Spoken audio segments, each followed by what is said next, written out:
अस्सलाम वालेकुम रहमतुल्लाहि व बरकातुहू। दोस्तों, अक्सर औरतें नहाते वक्त ये दो गलती करती है। अक्सर मैं कहता हूँ 60 से 70% औरतें जो है नहाते वक्त ये गलती करती है। वो गलती क्या है मैं आपको वीडियो में बताऊंगा, लेकिन आप सोचिए कि ये गलती इतनी बड़ी गलती है कि औरत अगर किसी वजह से नापाक हो गई है ना, और सोच रही है कि हम नहा करके पाक हो जाएंगे, और नहाते वक्त ये गलती औरतें कर रही है, जिसकी वजह से वो औरत कभी पाक होगी ही नहीं, वो औरत नापाक ही रहेगी। और सोचिए, जो औरत समझ रही है कि हम पाक हो गए नहाने की वजह से, वो औरत कभी पाक हुई नहीं, और उसी तरह से नापाकी की हालत में उसने कुरान को छुआ, कुरान मुक़द्दस को पढ़ा, कुरान मुक़द्दस को सीने से लगाया, उसका क्या हश्र होगा। उसी तरह से उसने नमाज भी अदा किया नापाकी की हालत में, तो कितना बड़ा गुनाह होगा। तो ये वीडियो बहुत ही ज़्यादा ख़ास है दोस्तों, बहुत अहम वीडियो है।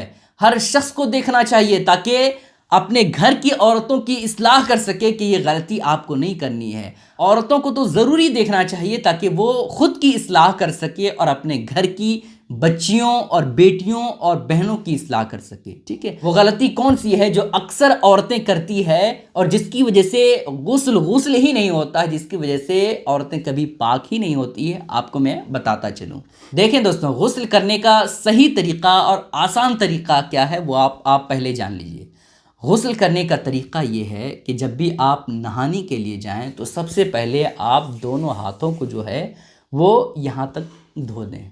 ठीक है, फिर उसके बाद आपके जिस्म में जहाँ कहीं निजासत लगी है उस निजासत को सही तौर पर साफ़ कर लें, आगे और पीछे के मकाम में, और जिस जगह निजासत लगी है सही तौर पर साफ़ कर लें।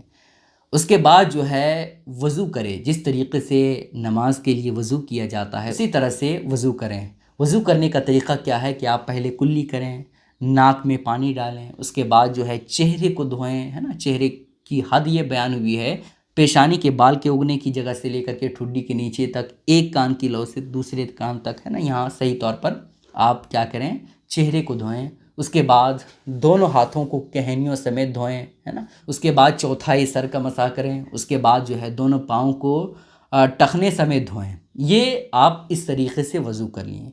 उसके बाद जो गुस्ल के फ़राइज़ हैं वो आप अदा करिए। गुस्ल के फ़राइज़ क्या हैं कि आप कुल्ली करें, उसके बाद जो है नाक की नर्म हड्डी तक, नर्म हड्डी देख रहे हैं यहाँ, जहाँ ऐसे नर्म हो जाती है ना, नर्म है, वहाँ तक जो है पानी नाक में डालना। उसके बाद जो है पूरे बदन पर पानी बहाना। ये तीसरा जो पॉइंट है ना दोस्तों, पूरे बदन पर पानी बहाना।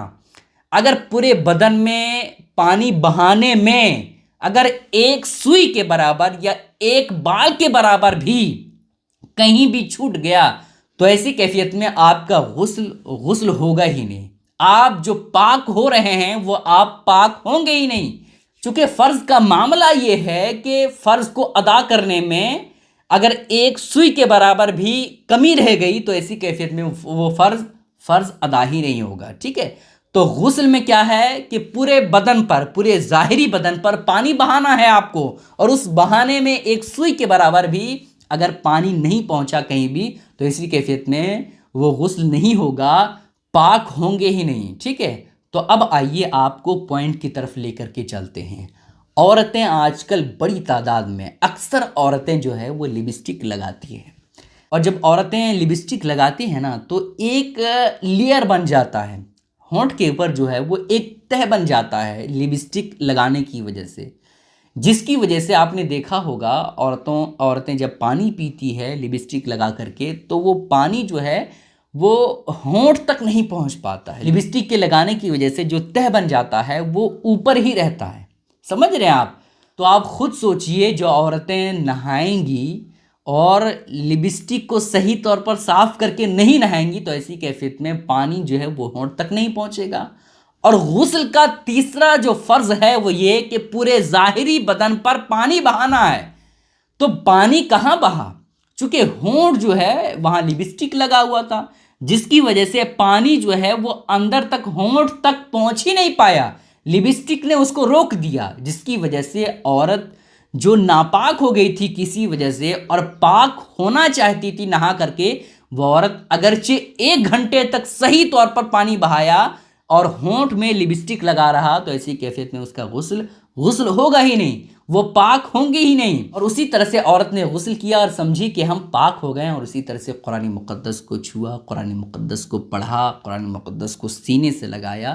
तो बताइए, औरत ये सवाब कमाने की गर्ज से कुरान मुक़द्दस को पढ़ रही थी, सवाब क्या मिलेगा उसे? उल्टा बहुत बड़ा गुनाह उसके नामे आमाल में लिखा गया। समझ रहे हैं? तो ये बहुत ही ज़्यादा इंपॉर्टेंट है। और दूसरी गलती ये है दोस्तों कि आजकल नील पॉलिश बहुत सारी औरतें लगाती है बेला ज़रूरत, कोई ज़रूरत नहीं, इसका कोई फ़ायदा भी नहीं है। बस क्या औरतों को नशा चढ़ गया है फिल्म देख करके, सीरियल देख करके, कि खुदा ही बेहतर जाने। खैर, उस टॉपिक पर मैं नहीं जाना चाहता हूँ। असल जो मुद्दा है, मैं आपको जो समझाना चाहता हूँ वो आप समझिए।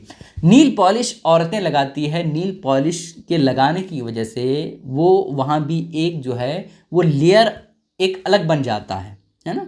तो जो पानी पहुँचना चाहिए था नाखून के ज़ाहिरी हिस्से तक, वो पहुँच ही नहीं पाएगा, चूँकि नील पॉलिश के लगने की वजह से पानी नील पॉलिश तक पहुँचा, नील पॉलिश के नीचे जो नाखून है उस तक नहीं पहुँचा, जिसकी वजह से वो औरत जो है वो पाक नहीं होगी, है ना। वो औरत नापाक ही रहेगी अगरचे वो कितना भी गुस्ल कर ले, है ना।